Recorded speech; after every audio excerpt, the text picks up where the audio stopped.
What's going on, you guys? Back with another video here, and I just got the CIVIC back from getting most of the exhaust made. As you can see, there's a new downpipe with some really nice welds. Here, let me grab a light. Local guy did this. They're just dimes. Underneath the car, it looks very good. It ends just before the fuel tanks in the back, because I did not buy enough piping for him to make it all the way out of the back. But I ordered piping, the pipe's on the way, so I will have a full exhaust here eventually. I will probably enter a little clip of what it sounds like.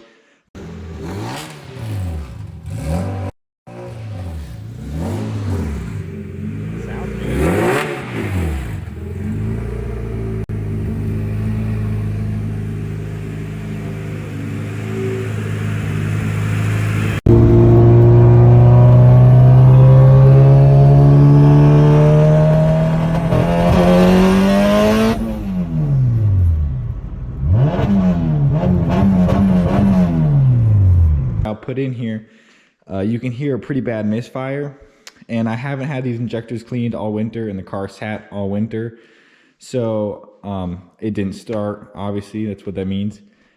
So I think the injectors got clogged. I don't know why they're just now acting up, because like I said, I put about 570 miles on this car before I started having this bad misfire issue. But I first thought it was my spark plugs, because they're, again, old. So I pulled off each coil pack, took the spark plugs out, looked at them. They all looked pretty good, actually. And, you know, they're all gapped within spec still. So I could tell it wasn't that. So I put them back, and then I took my fuel rail out, as you can see. So now that I have the fuel rail out, got the fuel injectors out, I'm going to take it to a local performance shop and have them clean the injectors in the morning. Hopefully they can get them back to me by the same day. If not, the next day will do. It is what it is. So yeah, and this weekend I'm hoping to accomplish some wire tucking. I would like to hide my headlight harness behind the fenders. That way, I've always wanted to do this because I think it would look a lot better and it's good content. So bear with me, that'll be this weekend. He moved my O2 sensor up here. It was way back behind the manifold on the downpipe. Now moving it back in the downpipe is a better way to save sensors. You don't go through them as fast, but when you move them that far back, you tend to have more lean readings than what it actually is. So they say the best place is within 6 inches of the turbo, but you do go through a little more injectors. Once I jack up this car, I'll take a better picture or video of the exhaust, because it just looks fantastic, and I gotta give this guy as much credit as he deserves. Fabrication Performance, the people who did my intake manifold, or person I should say, great guy, did a good job. It was not cheap, but you know, support local business. So I think I'm just gonna pick up this video tomorrow morning as I drop off these injectors, and then hopefully I get them back the same day. If not, the next day. That way we can go cruising this weekend, do a little tuning, because now that I have this AFR, I can finally tune properly. And the reason the tune is off, in my opinion, is because the gas is different than last year, just a little bit. So the tune's not far off. So the timing map, in theory, should not have changed, because you know, I don't want to increase more boost. In fact, I actually turned my boost down because I was thinking, well, maybe I hit boost cut, you know, and earlier while I was driving it. But now that I'm having the misfire, I can't even, you know, figure it out. So we're gonna fix the misfire, and then we'll be good to go. One other thing that I had the fabrication guy do is weld 2 bungs on the top of those tanks. I'm not gonna show them to you right now because I'd have to jack the car, and it's like 11 o'clock at night, and I don't want to do that. So I will show you that eventually as well. I had to order 2 fittings to connect them, so the fittings are on the way. So for now, I just have them both plugged or blocked off, capped. So yeah, just a little update what I'm doing right now, and I'll pick this video up in the morning.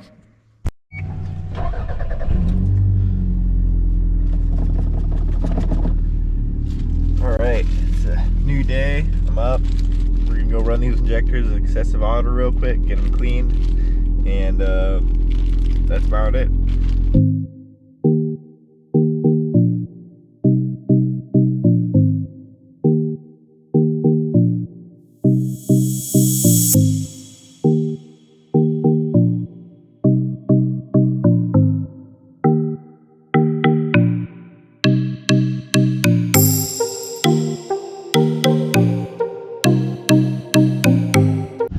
Alright guys, so we got those injectors dropped off at Excessive Auto.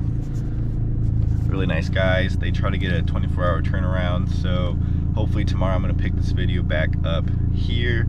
I'll go install the injectors, and then we will probably film some cruising with some friends, and then in a separate video I will tuck the harness, do some gasket repair, you know, RTV, that stuff, so stuff stops leaking. And yeah, it'll just be a good weekend. So I'll pick this up later. All right, so I haven't got the injectors back today, but I should be getting them tomorrow. And I got some time to kill, so I figured I'd work on the Civic. Now, I'm taking off my oil feed line right here. As you can see, it feeds in the turbo.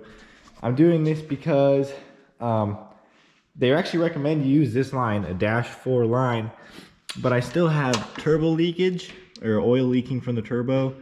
And so the guy actually who did my exhaust recommended me moving down a size to an AN3 or something similar.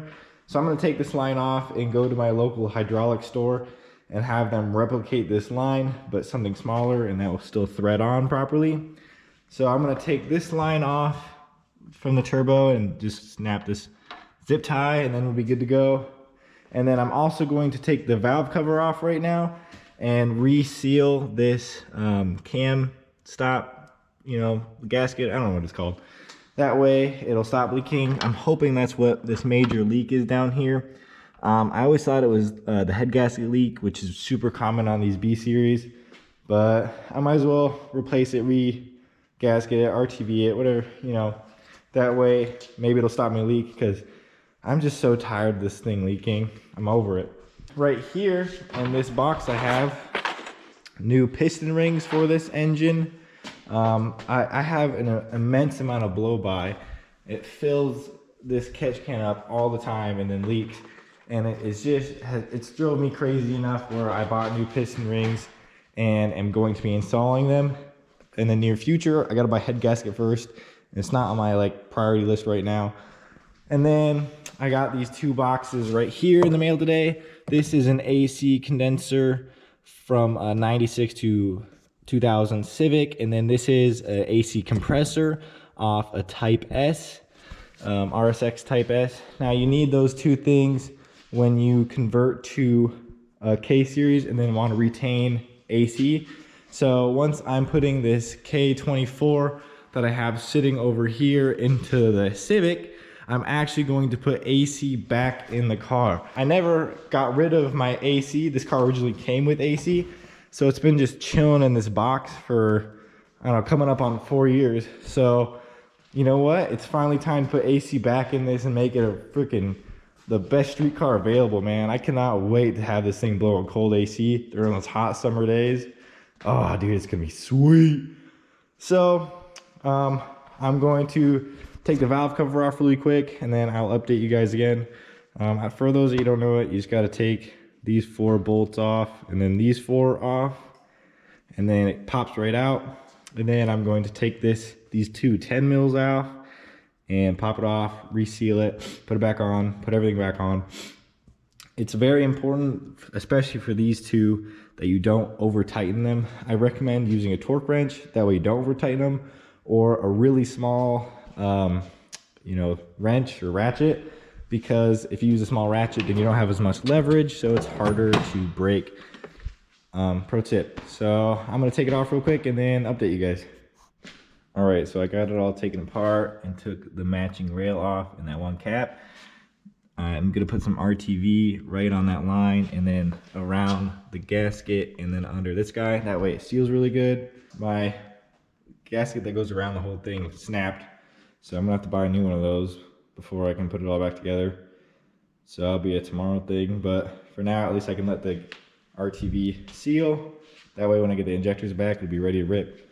So I'm gonna try to put this on while recording. We'll see how it goes. So I'm just gonna lube, or not lube, but gasket right around here. I don't know if you guys can see it, but and I'm not gonna record this next part because I just don't have enough hands. So you can see this is pretty well gasketed, and so is it right there. So all it does is fit on like this and then put back together. So I got this rail back on and hand tight.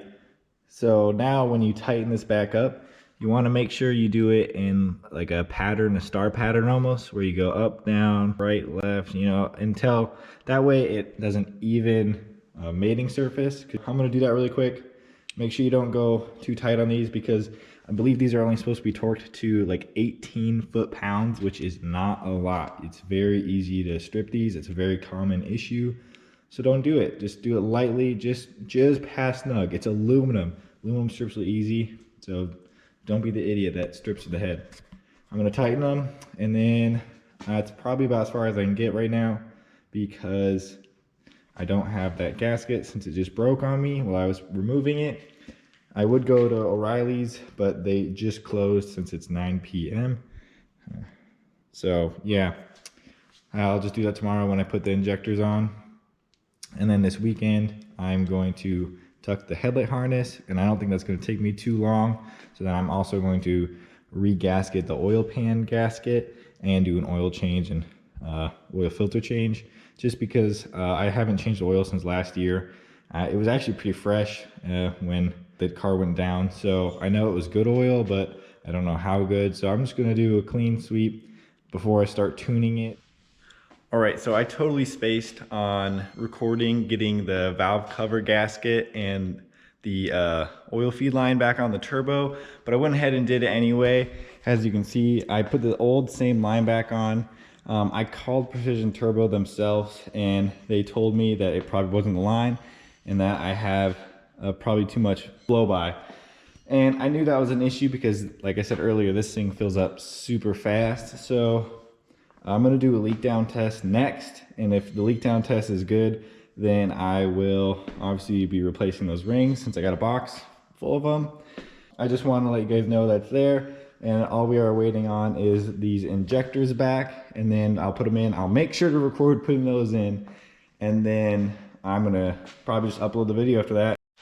So I got the injectors back from Excessive Auto. It was about $105 to them cleaned, and on the paper you can see that there was quite a difference. This is before and this is after. Now the blue lines straightened out a little bit, but not too much, but the red changed quite a lot. And the red's how they flow dynamically, and then how the blue is how they flow static. I'm not quite sure what all that means, but I'm gonna put them in. It's super easy. It's 3 bolts or nuts on your fuel rail that pops it off, and then you shove them in, make sure everything's good to go.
Alright, so I got them all installed, but this one continues to leak on me, which means I need to get a new O-ring for it.